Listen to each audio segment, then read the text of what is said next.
72 waterfalls in this valley. It's absolutely breathtaking. It's just incredible. Sound that you're hearing in the background of the cows, that's very reminiscent of the Swiss Alps. This is a very common sound here. Take a railway car up to Mürren.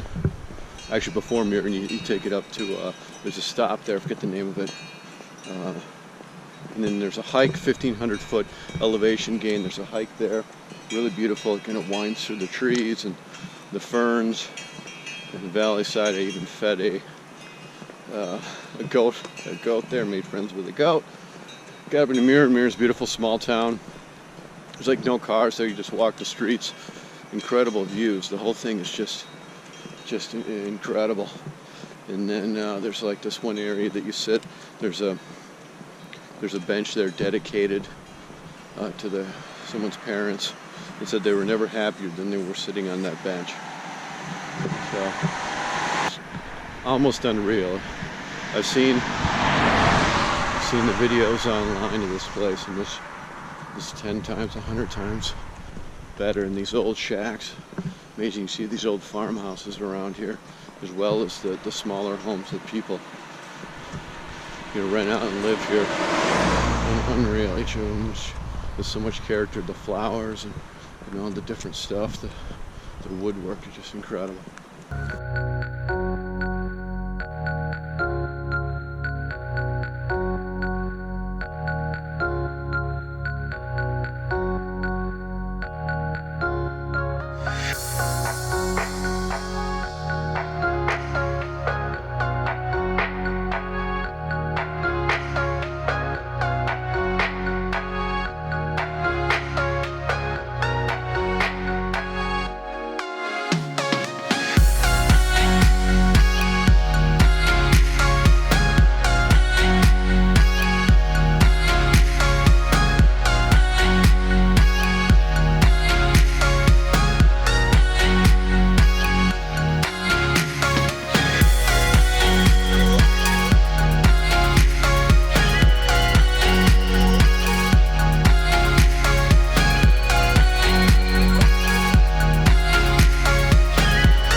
Ainda agora de uma série.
Geld, dann erwartet